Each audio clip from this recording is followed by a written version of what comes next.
Do you want me to share my slides or Melanie? Okay.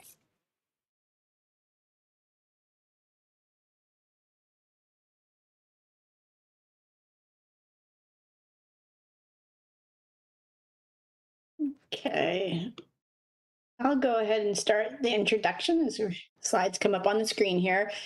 Good afternoon, everyone, on this rainy, drizzly, too cold spring day.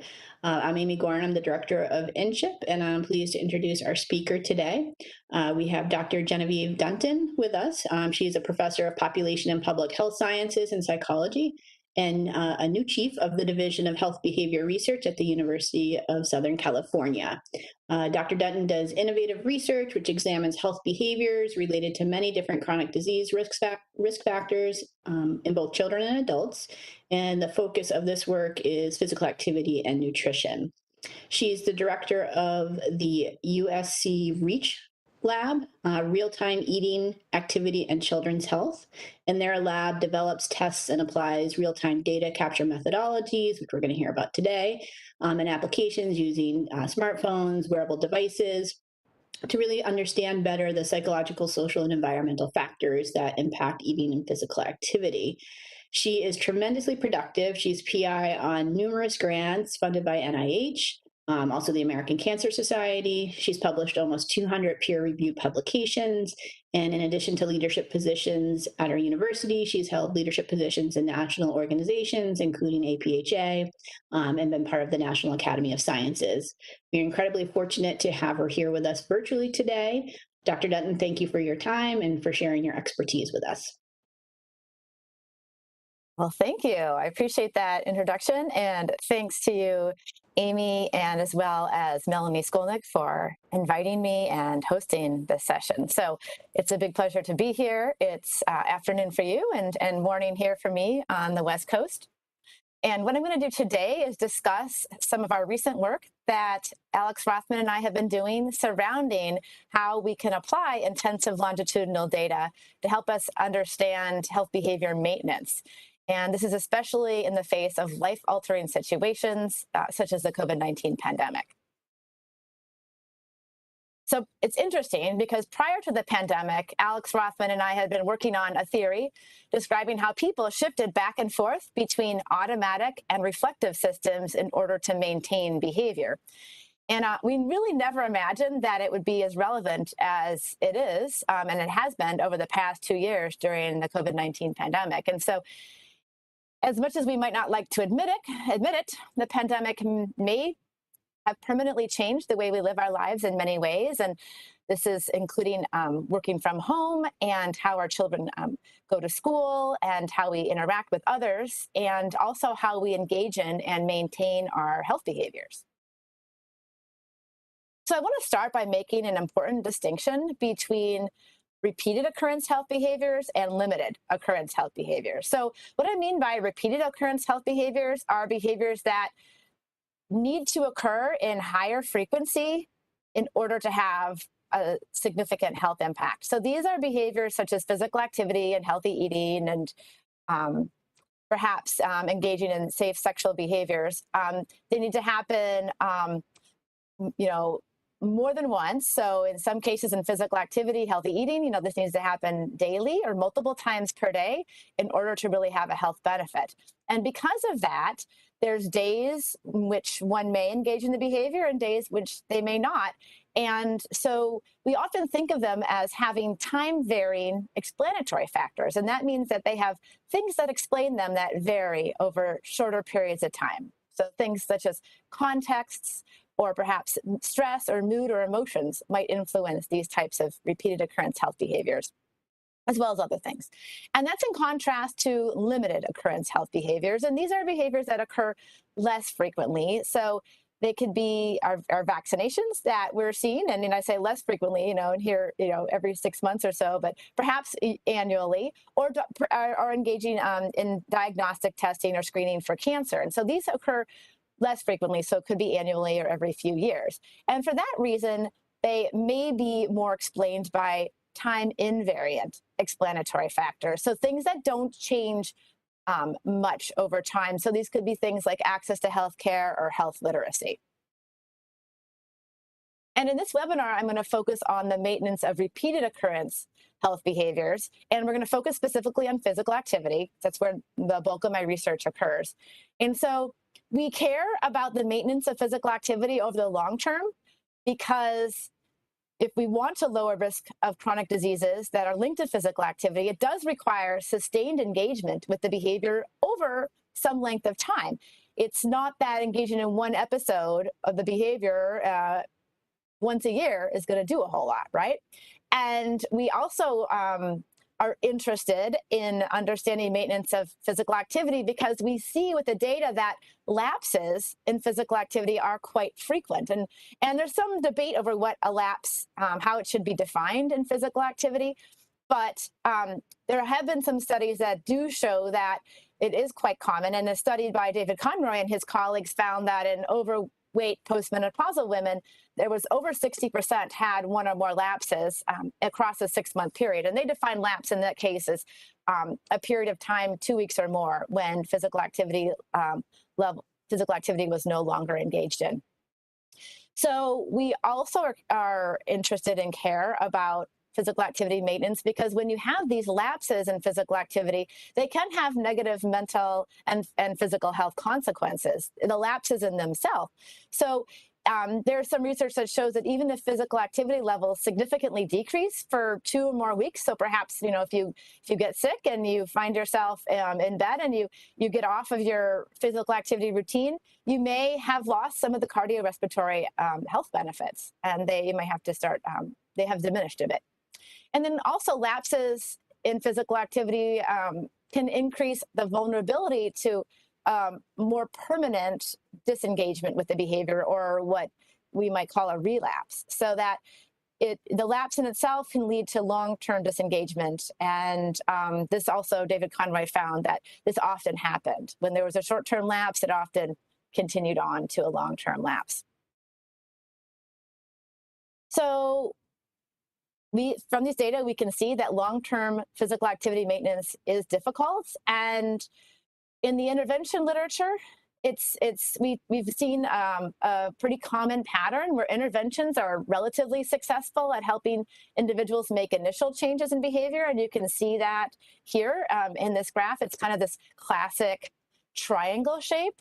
And you see that the intervention group does have a greater increase in behavior than the control group. But then when you get to the post-intervention period, it's often the case where the activity levels decline to pretty close to their initial levels.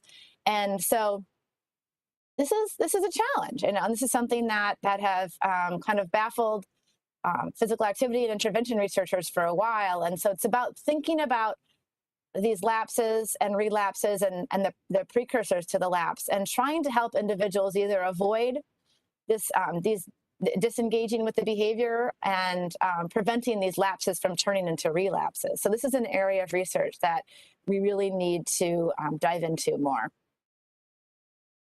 So how this relates to COVID-19, understanding how to maintain physical activity has been particularly salient over the past 2 years during the pandemic.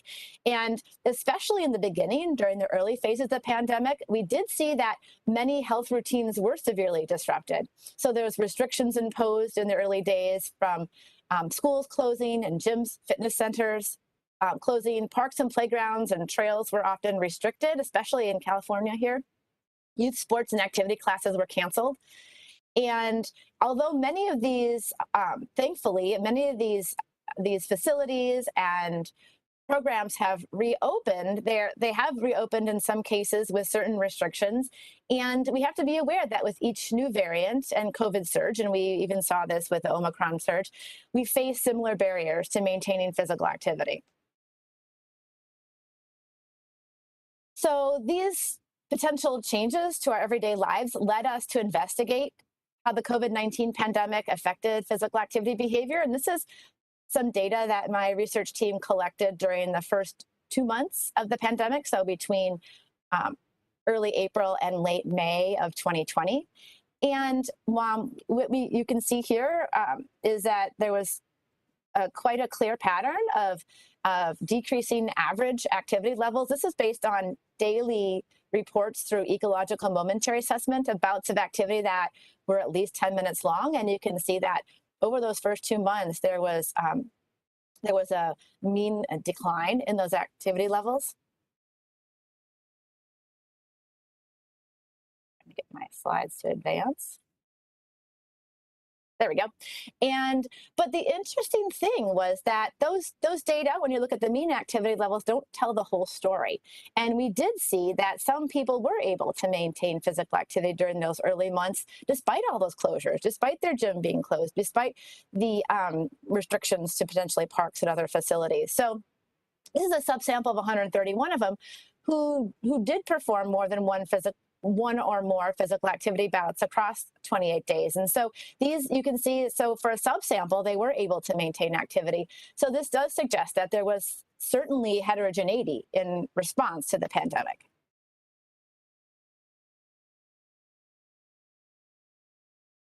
There we go. So what these data suggest possibly is that some people did find new strategies and ways to maintain their health behaviors during COVID-19 that may have been they may have had to shift in their context or the patterns of their behavior and perform the behavior in different environments, such as moving from the gym to outdoors or moving to home-based, remote or virtual activity programs. So to really understand how to promote long-term maintenance of these healthy behaviors in the face of these challenging situations, such as a pandemic, we really need to dive beneath the surface to examine what's happening with these successful maintainers. How were they able to do it while other people were not? So we can turn to our theories, and unfortunately, our kind of standard health behavior theories have not really been optimized to explain long-term maintenance of repeated occurrence health behavior. So these are theories such as the theory of planned behavior or social cognitive theory. And they tend to focus on understanding why people initiate a new pattern of behavior change. And because of that, they focus on social cognitive constructs. So they focus a lot on expected outcomes, self-efficacy, intentions, and planning, and attitudes. And they may not focus on some of the other things that I mentioned earlier that might explain some of these time-varying factors that might explain why people engage in behaviors on one day and not another day. So context and mood and some of these other more transient factors.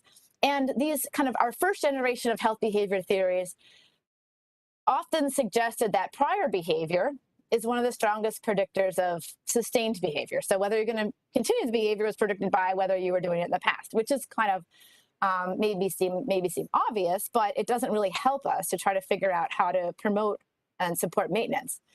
So and another kind of hallmark of these first generation of health behavior theories is that they generally assume that initiating a behavior for the first time and maintaining the behavior had a very similar set of determinants. And so many of these theories didn't differentiate the predictors of adoption or initiation versus maintenance.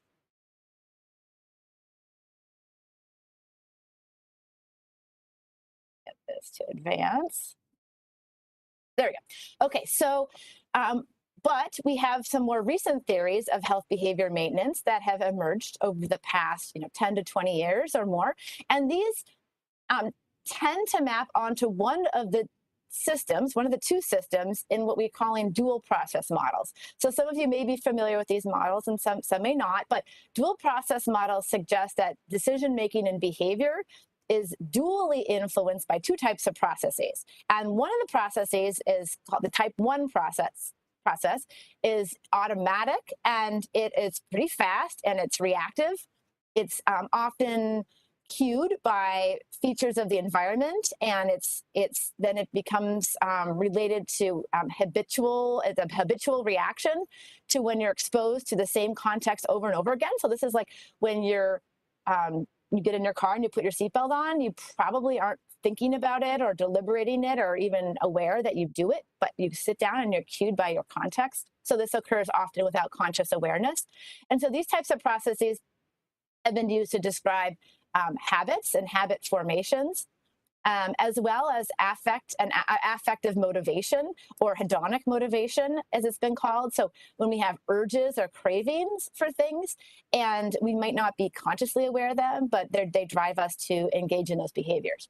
And that's in contrast to reflective processes, which are type 2 processes, which are slower, and they often involve a deliberative decision-making process. Should I, shouldn't I? I'm not sure.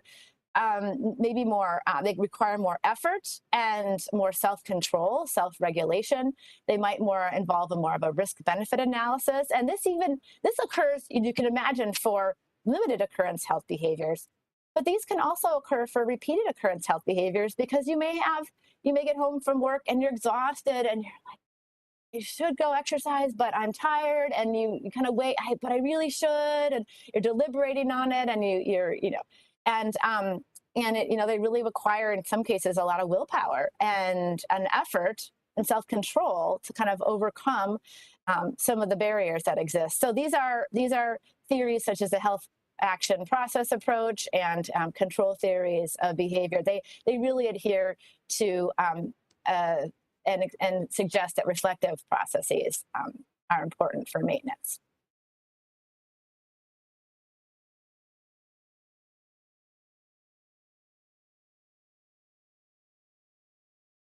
There we go. Okay, so we the challenges, though, that our theories, these two theories health behavior maintenance theories tend to fall into one of these two camps, either the reflective or automatic types of processes, but rarely do theories suggest that there's any interplay between these two sets of processes. And they don't say much about where, when, and why shifts in between the two processes occur and work together to maintain behavior.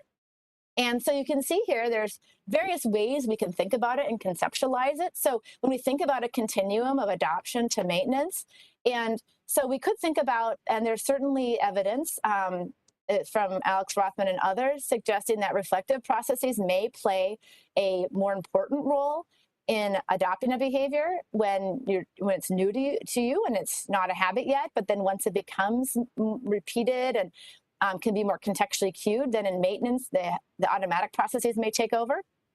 But there could be other alternative conceptualizations that perhaps, even though reflective processes are stronger in the beginning and automatic, this is the middle graph here, and automatic perhaps in the maintenance stage, there may be a period of time throughout that both of them are at play, and that may be even stronger right in the transition from adoption to maintenance. And then even another way to think about it could be that although reflective processes are predominant in adoption, that maintenance might involve reflective and automatic processes. So this is really uncharted territory. We don't really know a whole lot about this.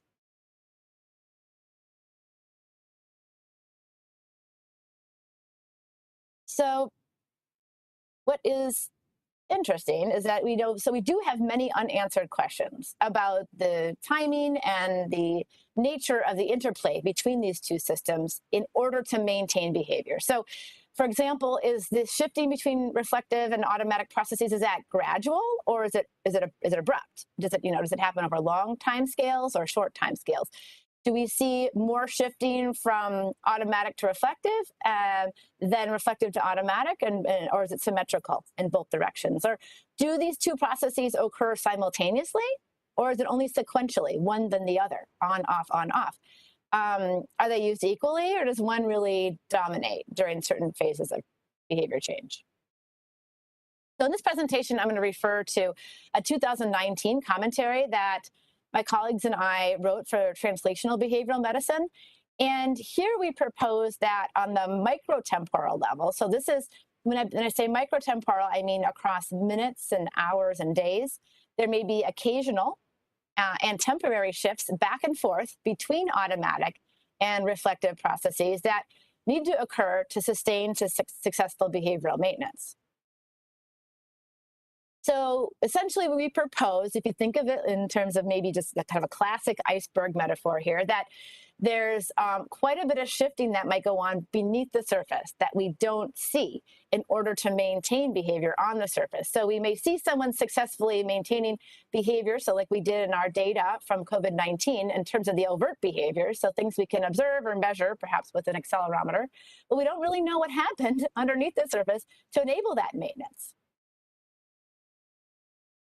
And so in our theory and model that we proposed, here's an example of what we may mean. It's kind of an oversimplified example of this flexible shifting back and forth to maintain behavior. So if you think about it here, and on the top left here, that if you're in your usual context, the same place you are, you're kind of doing the same thing you do every day, and the behavior is more habitual, you may have no problem engaging in the behavior.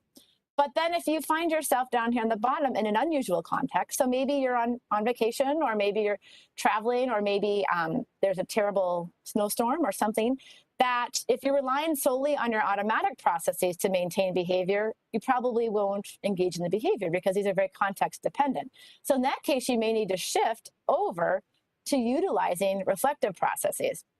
And on the right side here, they're shifting. And you may have to figure out and engage in problem solving. So am I going to try to do indoor activity, or am I going to do a remote kind of class or lesson, or how am I going to handle this? It could involve problem solving and planning. Now that could be successful if one's perhaps not under a whole lot of stress, but and you can engage in that problem solving and planning and deliberation.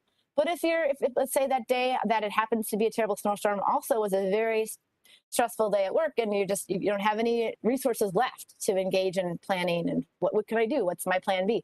You might not engage in that behavior. So this is where an example of where shifting may be necessary. So the challenge is that the shifting that occurs potentially beneath the surface has been difficult for us to capture methodologically. We don't really know the time scale that it occurs. And certainly when we use kind of classic retrospective surveys and questionnaires that are implemented infrequently, we're not going to capture this very well, right? Especially if it occurs on a daily level. So our measures that are often capturing usual levels of behavior or kind of typical over the past week, or psychosocial factors that are over the past week, past month, we're just not going to necessarily see this shifting unless the shifting occurs very slowly, right? So it's not really conducive to factors. Our methods aren't very conducive to capturing these factors that fluctuate frequently over micro time scales, so over minutes and hours.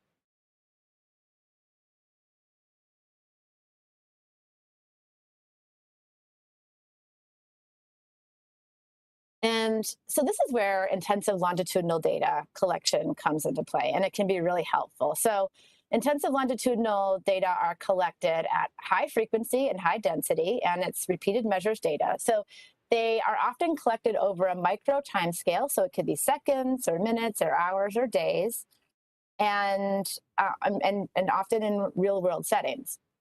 So some examples of intensive longitudinal data, and many of you may use these in your own research, come from mobile and various wearable sensors. So it could be a self-report through ecological momentary assessment on a smartphone, or capturing body movements through some types of motion sensors or accelerometers, biological responses that may come heart rate variability, galvanic skin response, our GPS, we can understand location.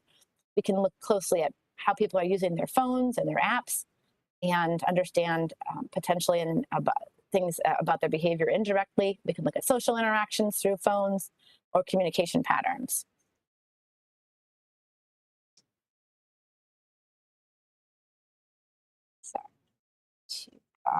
There we go. So in our commentary, we propose that there are various internal and external triggers that influence the timing of the shifting between these automatic and reflective systems. And so we propose that one of the triggers, and then I explained this a bit in my example to you, is an interruption in the exposure to our established usual contextual cues. So if there's an interruption in that exposure, And so something, maybe a class is canceled, or maybe bad weather or traveling or a major life event occurs. This is a trigger that could cause us to need to shift between these two systems.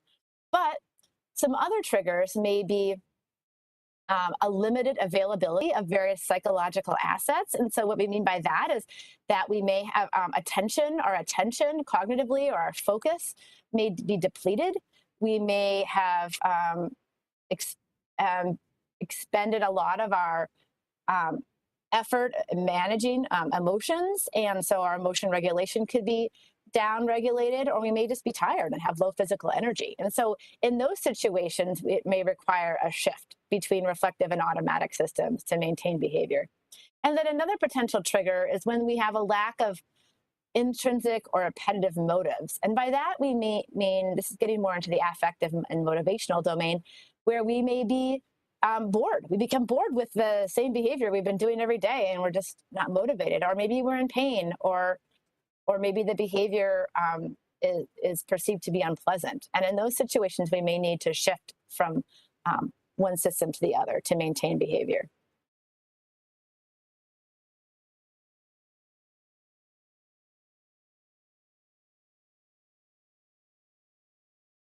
So this contextual diagram depicts the hypothesized model of how these internal and external triggers that I just talked about may influence the timing and the nature of the shifting between automatic and reflective processes. So in order to drive behavior. So you can see some of these external triggers here on the top left. In your unusual setting, there's various barriers or demands coming on you externally that may require a shift. Or there could be internal triggers. So your attention and focus is depleted, you're under higher stress, you may be tired or boredom, and those could trigger the shifting. And then you can see some examples of automatic processes, so more habitual, low deliberation, effective motivation. Those are types of processes that might be employed in an automatic mode. And then reflective processes, self-control, problem solving, forming intentions, making plans, setting goals. Those are all more reflective processes. And then both of them obviously can influence the target behavior. So what is useful is that intensive longitudinal data methodologies are pretty well suited to capture some of these internal and external triggers, because these triggers have some unique properties that have been difficult to capture through more traditional methods. And so these unique properties include a fluctuation over short periods of time. So context can change, psychological assets can change. These are all fluctuating, in our more kind of traditional retrospective surveys can't capture that. And then these triggers may also increase or decrease as a function of time. So they could decrease across the day, linearly or curvilinear, but at least related to time. Or they may increase or decrease over multiple days. Often, these triggers may be situationally dependent. So in one situation, we're motivated, in the other situation, we're not. And that fluctuation from situation to situation is difficult to capture through other methods. And they may be idiographic in nature. And what I mean by that is that they may be unique and distinct for each person. So that for one person, there may be the behavior and may be triggered, the shifting by changes in context, but for another person, the shift between the two systems may be triggered by depletion in assets. So it's not that the same triggers potentially are affecting the same people or different people in the same ways.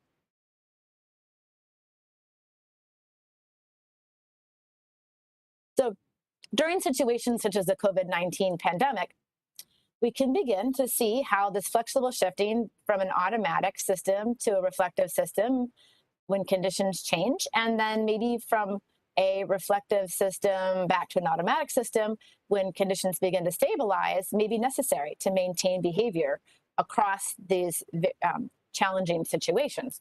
So, and this shifting between the two systems and kind of constant development of new habits may lead us to call this period the era of flexible habits.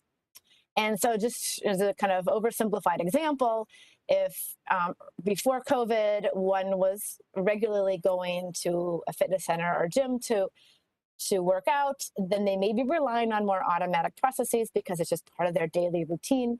But when the gyms closed during the early days of COVID, they may have had to shift to using reflective processes and engaged in some problem solving and figuring out some alternative solutions. And maybe they decided to switch to outdoor activity. And then maybe over the first few months of the pandemic, that became more automatic and that became part of their routine. But then over the fall and winter, the weather got bad and they weren't able to do that. So they had to do more reflective problem solving, and in order to maintain behavior, they might have switched, let's say, to online, indoor, virtual type of exercise patterns, and that became automatic. But then, perhaps maybe during the winter they caught COVID, and then that interfered with their activity. And then to restart activity, maybe perhaps when there's more fatigue or other challenges, they have to engage in reflective processes. So you can see that, theoretically, on the surface, if you just looked at behavior, you might see that in a highly successful case, behavior could have been maintained across this entire time frame. But what was going on underneath the surface was a lot of shifting to make that happen, right?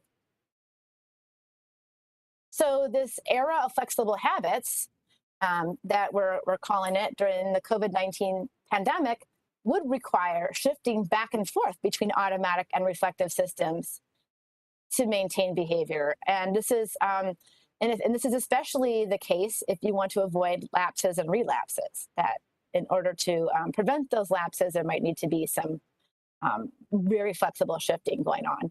And that this suggests, in contrast to some of the prior models and theories, that maintenance is not just governed by automatic decision making only, because that's been kind of one of the more predominant theories, is that once you get into maintenance, it's all automatic. And here we're saying, not necessarily. To maintain behavior, you might have to do some reflective decision making. And so really, under uncertain conditions, such as a pandemic, being able to flexibly shift may be ideal. So then we think about, again, methodologically, how do we capture this flexible shifting? So if we give people an accelerometer, which is an actigraph, and we perhaps see that behavior is maintained in a highly successful case across that entire period of time. So that's just what's the tip of the iceberg, right? But what happened to enable to maintain that behavior? And that's where we need to really dive deep and think about some of our other intensive longitudinal data collection methodologies.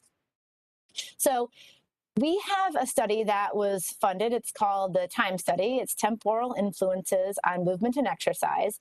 And this was funded by the NIH and part of an RFA that was a network of studies that are involved in the Intensive Longitudinal Health Behavior Network, and supported by OBSSR, the Office of Social and Social Research. I can't even remember the acronym now. But it was, the study was designed to capture various microtemporal, reflective, and automatic processes that were underlying health behavior adoption and maintenance. And it just so happens, we wrote the grant in 2017, and it was funded at the beginning of, or the middle of 2018, and we were collecting data. We really started collecting our main data right around the beginning of the pandemic. So we're still collecting data right now, but we have data that came in right across the whole pandemic. So it really provides an unplanned opportunity, just like many of you in your own research, to try to understand what's going on during these uncertain times. And in this case, it gives us a chance to look at the factors that drive the microtemporal shifting between automatic and reflective systems to maintain behavior during this global pandemic. So the assessment methodologies it uses, you can see on the far left, it has active intensive longitudinal data collection. By active, we mean it requires active participation, requires the participant to do something, and that's through smartphone EMA, so surveys that are triggered on the smartphone interface. And then we also have passive data collection that participants don't actually have to do anything directly other than wear a smartwatch. And through these two modalities, we can capture a range of internal triggers, which are mainly coming from the EMA. These would be difficult to measure or infer passively. And then we can measure a lot of the external triggers, and those can happen more passively. We can capture things like whether they're traveling, where their location is. We can look at their app and phone use, their transportation mode, noise, light, and weather, whether they're having unusual patterns of either using their phone or using their app. We can see all that if it's an unusual day. So we can see if they're kind of out of their normal routine. And then we can capture information about the shifting between the reflective and the automatic systems through EMA. So we collect information about self-control, intention, goals, plans, deliberating, habits, and affective motivation. So we can really see that how people may be utilizing those two systems. And then we capture behavior passively, again, through the smartwatch, both physical activity and sitting, as well as sleep time. And here you can see a diagram of the measurement design. This is probably looks like a lot's happening. I'm just going to walk you through it so you can see what we're doing. So starting here on this timeline, in terms of the study, there's 12 months of data that we're collecting. Participants are in the study for 12 continuous months. They're wearing the watch every day. And during each month, so if you look at the little box here in the beginning, we can zoom in to 1 month. So the big box there on the top is a zoomed in 1 month. And you can see here, there's across every day of that month, the red little boxes we're collecting at end of the day EMA survey, so like a daily diary. But then also we have 2 EMA bursts of much more intensive EMA data collection during any given month. And each of those bursts, you can see by those little blue bubbles, lasts 4 days. So we have 2 weekend days and 2 weekdays. And during those EMA bursts, they're getting an EMA survey prompt approximately every hour that they're awake. So it's pretty intensive, right? Because we're trying to capture all these time varying processes that are on shorter time scales. But we only do that technically 8 days a month, right? Those 2 bursts. And the green is the sensors. They're wearing the sensors 23 hours a day. They're wearing that smartwatch, and we recommend that they charge it up to 1 hour a day. But other than that, we're asking them to wear it when they're awake and sleep. So that's where we're getting a lot of the passive data that's coming in. And then we also have these little tiny black dots, which are actually something called micro EMA. And in that case, that's a different type of EMA that's occurring on the smartwatch interface itself. And it's just one question at a time, but about every 15 minutes. And it's kind of sporadic during waking hours, so we can capture data that way. So we have several different measurement modalities going on here. And then what this allows us to do is to begin to,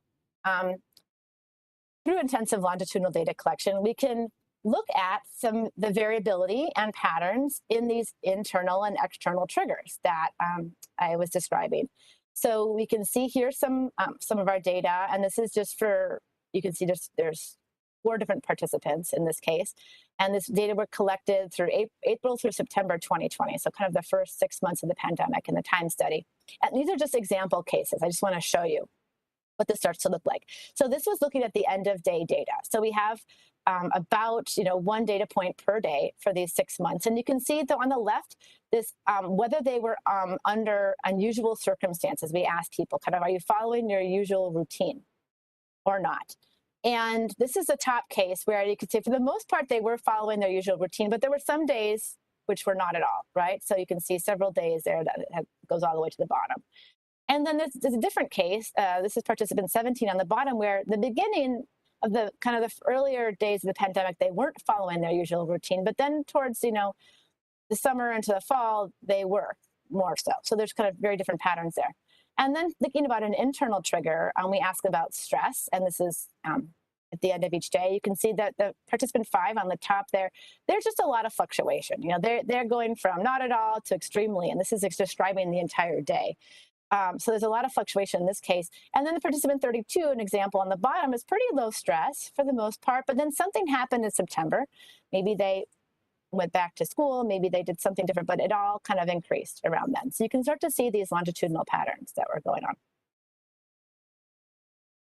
how and where and why automatic and reflective systems interact with each other in order to maintain behavior. So we need to have more information. Do they interact and does shifting occur when the context changes, under high stress, under high fatigue, under high boredom? And are the patterns that we see linear or curvilinear, or are there thresholds? So we just really don't know anything about this. And our theories are really lacking in this area. So in order to study these microtemporal shifts between the automatic and reflective systems, we really do need to have innovative, intensive longitudinal research designs and methods. And here's some examples of what we could do and what we should do. So we might need to start with just basic lab-based experiments that are in very controlled settings that we can manipulate changes to these external and internal triggers. So if we can manipulate context in a lab setting or manipulate mood or stress and see if that causes shifting between these two systems. So that's certainly a starting place. And then we can start to move outside the lab into real world situations and think about, still within an experimental design context, conducting micro-randomized within subject trials. And these trials, what they do is they experimentally manipulate, in this case, it could be external and internal triggers through mHealth or some type of app. But it's, instead of happening in a lab, it's occurring in a real world setting. So all of a sudden we're going to let go of the control of all the other factors and situational features, and we begin to see how these triggers, as long as we can still try to control the triggers, but they happen kind of in the wild, right? And then you can move even further and kind of let go of control more, and you can use various EMA designs that are more observational. And these will, instead of manipulating these triggers, we just kind of let the triggers occur as they naturally occur in real world. And we can use methods such as sensor-informed context-sensitive EMA. And that's a whole lot of jargon, but what it really means, and we can use the sensors, for example, in these mobile devices. So it could be motion sensors, it could be location sensors, to detect changes in the context that occur naturally and then trigger an EMA survey. So instead of triggering random EMA surveys, we're triggering them when we detect motion or when we detect changes in location. And so when we see that there's changes in these external and internal triggers, and they could also be based on galvanic skin response to measure stress or heart rate, then we can trigger an EMA survey and try to figure out what's going on. So this is really kind of letting things go, right, and measuring them as they naturally occur. And also what can be really useful is using multi-measurement burst EMA designs. So these are EMA designs that are, instead of collecting EMA over 4 days or 7 days, once or twice, the multi-measurement burst EMA design is really what we're doing in the time study, where we had, in this case, we have 26 EMA bursts over a year. And so, they're occurring about every 2 weeks. And so this is a case where we can look at microtemporal changes and then look at how those factors change over macrotemporal timescales, so over months or a year or more, or years.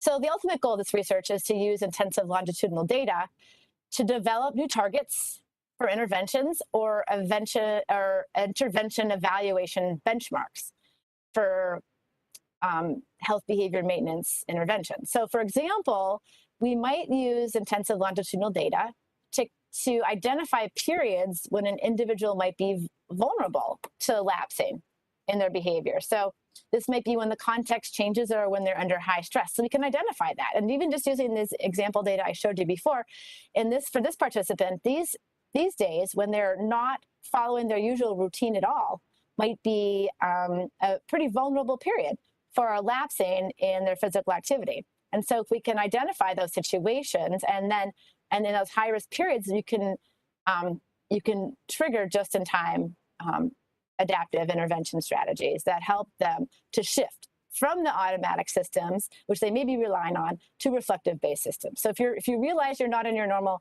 context or normal routine, and if you have some type of just-in-time intervention that helps with problem solving and planning proactively. And so these just-in-time intervention strategies could help individuals shift from automatic to reflective or reflective to automatic. And they can, in this case, this might be helping shift from reflective to more automatic. So in this situation, a participant may be under high stress. This is what we call more of an internal trigger. They may not be able to rely on, they might not be able to do any problem solving or planning or anything. They really need to reinforce any kind of existing habit and routine and make that behavior as low effort as possible on that day, right? It needs to be kind of just fall back to what's kind of the most like a default type of way of exercising, nothing too fancy, right? So what's really interesting to think about these intensive longitudinal data assessment methods as a way to evaluate whether a health behavior maintenance intervention is working or it's efficacious. And this is, instead of just looking at whether an intervention is effective at maintaining behavior overtly on the surface, we might use intensive longitudinal data to determine whether an intervention effectively caused a shift or effectively trained people to do flexible shifting between these two systems. And then, so regardless of whether their behavior is successful on the surface, it might not, the intervention might not be deemed successful unless there are detected shifts underneath the surface.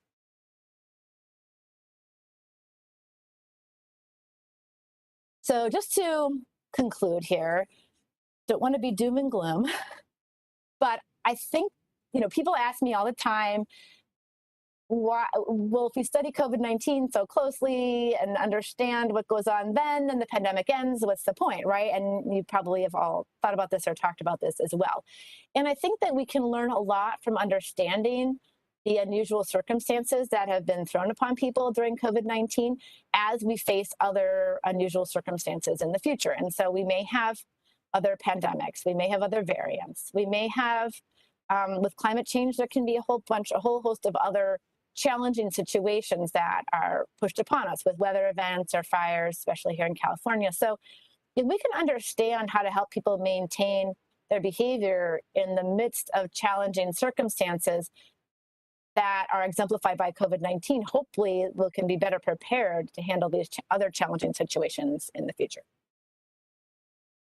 So I'm just going to end by acknowledging all of the various collaborators that have been involved in this study. You can see here in my graduate students and postdocs. And if you are interested in, and our funding for this study from NHLBI, and if you're interested in learning more about our research or any of these types of methods, you can visit the Reach Lab website, which is there at the bottom, or email me at dunton@usc.edu. So thank you, and I'm happy to take your questions. That was great. Thank you so much. A lot to think about here. So I will be fielding the Q&A session. So if people have questions, just you can raise your hand or throw it in the chat. And while people are orienting themselves to that, I'll just ask a quick question myself. So on the contextual variables that you measured, so you have the internal variables, which obviously are within the person, and then the contextual variables, the examples that you shared were, fairly outside the person, weather, that sort of thing. Is there any middle ground? Did you look at anything like the home environment or, other people, their spouse, their partner, who might be influencing these decisions?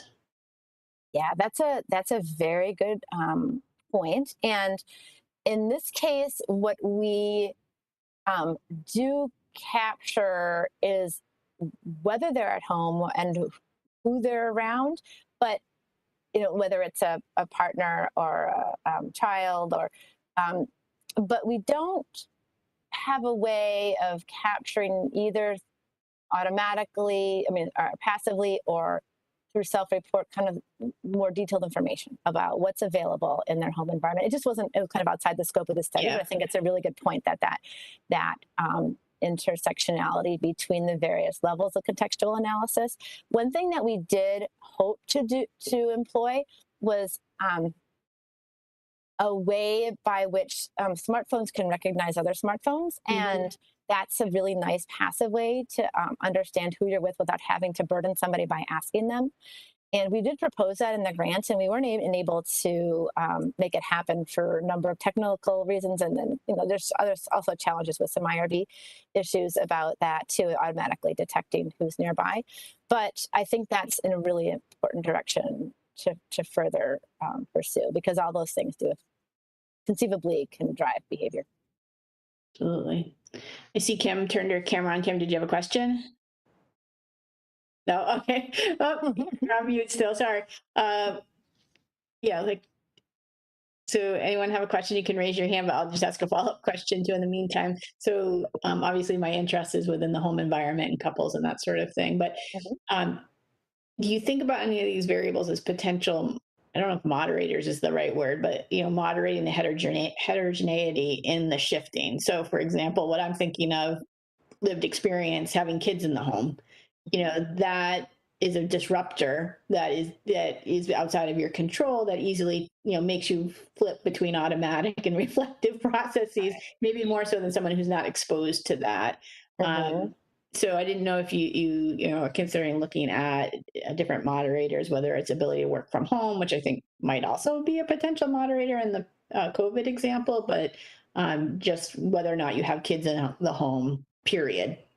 Yes, I mean, we definitely have all that information collected on our kind of classic, our baseline surveys, in terms of any of those sort of sociodemographic factors. It's interesting because, again, when we started the study, or when we proposed the study, COVID, hadn't happened yet, and so we, like everybody, shifted pretty quickly to adding a whole bunch of questions that are related to COVID, whether it's about their own health, or or having to take care of children at home. Now, I didn't have time to explain the sample itself. Actually, this is a sample of younger adults, so they're 18 to 29 in the study, but some of them do have children, certainly, and so that is a case. So there could be having to be caretaking that's happening, children at home because their schools were closed, or caretaking of family members that are ill with COVID. We do have a survey. What we did was, we added, in response to COVID, a weekly survey. So this all comes down to trying to understand, when you use intensive longitudinal data, at what time scale do you assess what questions, right? Some questions are very appropriate to, you want to ask frequently, so every hour, during our bursts. Others are more at the day level, and others are more at a week level. So what we decided to do is, in terms of some of these COVID situational questions or moderators you're talking about, we did ask them at the week level, because we understand our standard REDCap survey, which occurs at baseline and 6 months and 12 months. So that's at the 6-month level, right? And some of these shifts that you're talking about, kids maybe in school or out of school, or somebody's sick, are much more frequent, and you're going to miss all that. You're going to miss all those fluctuations if you do it every 6 months. So we added this weekly COVID survey, and it was real specific to kind of COVID questions. Are you working from home this week? Do you have children you're taking care of at home? So we kind of figured it'd be more appropriate at the week level. And so we haven't even had a chance to dive into that too much, but that's going to be real critical. And then, what you're mentioning in terms of moderating or playing a critical role in some of these models. Great, thank you. Any other questions or clarifying comments? Kim, now I see your hand up. Yes. So I missed the whole beginning, like almost the whole first hour, because I had another meeting. So I apologize if this question is something you already talked about, but I'm wondering if you've incorporated any kind of measurement or anything related to diet or emotional eating or anything along those lines, or whether you see this, how you would see this working with those issues. Yeah. So this study, up front, we focused on three behaviors: physical activity and sitting behavior and sleep. So we don't have a lot in terms of assessment of emotional eating, diet, eating in the absence of hunger, any of those types of things. But we did add to our EMA some eating questions. So they're outside the scope of the primary aims of the study, but we felt like we didn't want to miss this opportunity to collect data across a year from people. So we do have EMA questions that are with regards to some of these, they're behavior-specific questions regarding eating. So they're more about intentions, goals, and planning. They're more the reflective factors that are eating-specific. But we don't have very good measures of actual eating behavior and dietary intake because we just didn't have the funding. It was outside that scope. So we do have some in terms of, some of the processes themselves, just not necessarily the good behavior outcome measures. But, I think that it'd be, from a theoretical perspective, you could argue that a lot of the same processes may apply to eating, so that when you're out of your normal context, you don't have access to the foods you normally eat, you're eating different foods, you're traveling, you're on vacation, you're eating out, certainly you may have to shift to some more reflective planning and thinking how you're going to still eat in healthy ways and maintain your those healthy patterns in unusual circumstances. So I think that theoretically, a lot of the same processes be at play.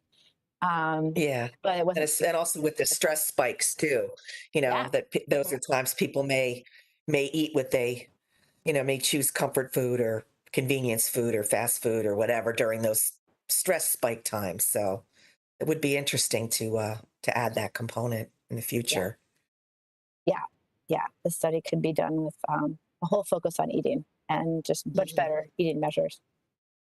I'm actually involved with a colleague, Susan Chambray, who is now at Georgetown, and she has an R01 to develop a mobile dietary EMA measure. And it's something that, so we've measured dietary intake through EMA in my previous studies, and it's always been challenging, and we didn't really have very good measures, real simple measures. Like in the past 2 hours, have you had any of the following? And we would just list like fruits and vegetables, and we'd have sweets and like kind of high savory, salty foods, real basic. But her measure, we're working really closely on, it's a measurement study, is to develop a really good EMA measure of dietary intake. But it's parsimonious, and it follows kind of what we see. It measures the more common behaviors that are measured, eat type of foods that are eaten in Hanes. So it's always a challenge, though, if you think about like like FitnessPal, and trying to measure dietary intake is very burdensome, and especially from an intensive longitudinal data when you're trying to do it over and over and over again versus just a 24-hour recall. So a lot of issues at play there. Definitely. Thank you.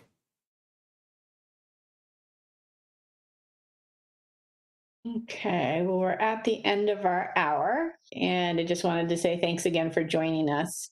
And I have more questions, but I look forward to reading the papers. And now that you said you had 3 behaviors, I'm curious to see, does it sort of unravel or change? That's not really unravel, but does it change that balance equally across the different behaviors as someone goes through their day, or are you able to maintain more habits in one area versus reflective processes in others? So gave us a lot to think about, and thank you for joining us, and thanks for everyone for being here today. Thank you very much.